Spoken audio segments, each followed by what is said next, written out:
Hello, boys and girls, and welcome back to another exciting episode of E-maginative Stories. My name is Eric, and today I will be reading you The Sneetches and Other Stories by Dr. Seuss. The Sneetches. Now the star-belly Sneetches had bellies with stars. The plain-belly Sneetches had none upon theirs. Those stars weren't so big. They were really so small. You might think such a thing wouldn't matter at all.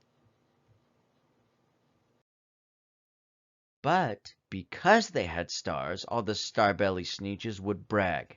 "We're the best kind of Sneetch on the beaches." With their snoots in the air they would sniff and they'd snort. "We'll have nothing to do with the plain-belly sort."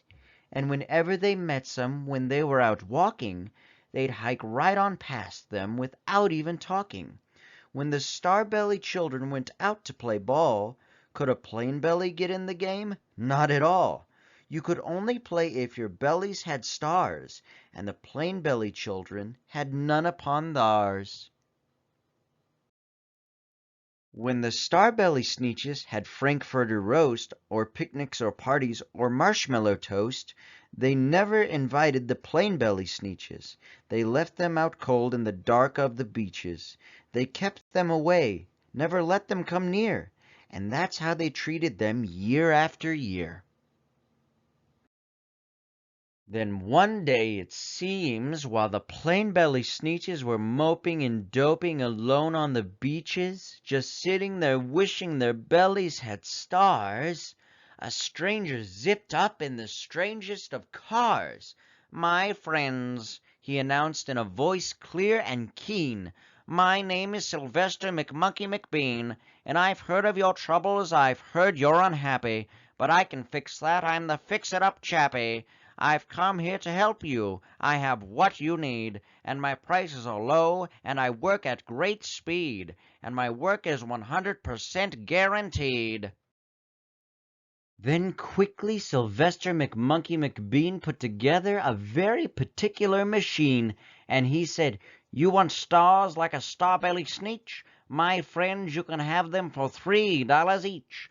Just pay me your money and hop right aboard." So they clambered inside, and the big machine roared, and it clunked, and it bonked, and it jerked, and it burked, and it bopped them about.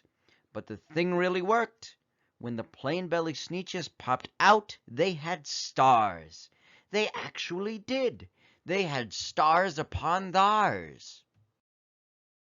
Then they yelled at the ones who had stars at the start. "We're exactly like you. You can't tell us apart.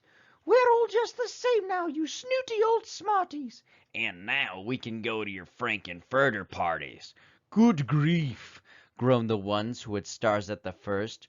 "We're still the best Sneetches, and they are the worst." "But now how in the world will we know?" They all frowned. "If which kind is what, or the other way round?"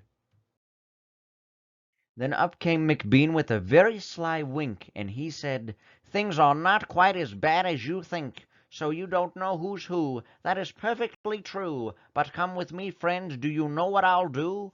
I'll make you again the best Sneetches on beaches, and all it will cost you is $10 eaches." "Belly stars are no longer in style," said McBean. "What you need is a trip through my star-off machine. This wondrous contraption will take off your stars, so you won't look like Sneetches who have them on theirs." And that handy machine, working very precisely, removed all the stars from their tummies quite nicely. Then with snoots in the air they paraded about, they opened their beaks and they let out a shout. "We know who is who, there isn't a doubt. The best kind of Sneetches are Sneetches without." Then of course those with stars all got frightfully mad. To be wearing a star now was frightfully bad. Then of course old Sylvester McMonkey McBean invited them into his star-off machine. Then of course from then on, as you probably guess, things really got into a horrible mess. All the rest of that day on those wild screaming beaches the fix-it-up chappie kept fixing up Sneetches. Off again, on again, in again, out again.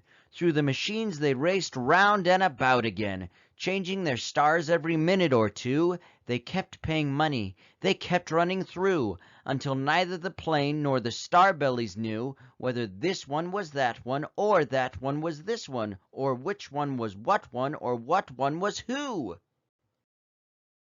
Then when every last cent of their money was spent, the fix-it-up chappie packed up and he went, and he laughed as he drove in his car up the beach.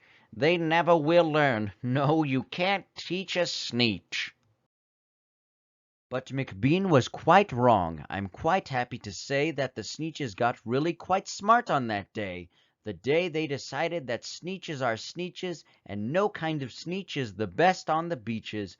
That day all the Sneetches forgot about stars, and whether they had one or not upon theirs. The end. Thank you all for tuning in to the reading today, and thank you all for reading along with me.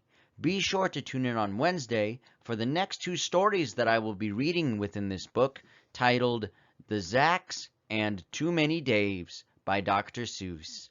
Until then, keep using your imaginations, and be sure to like and subscribe to my channel.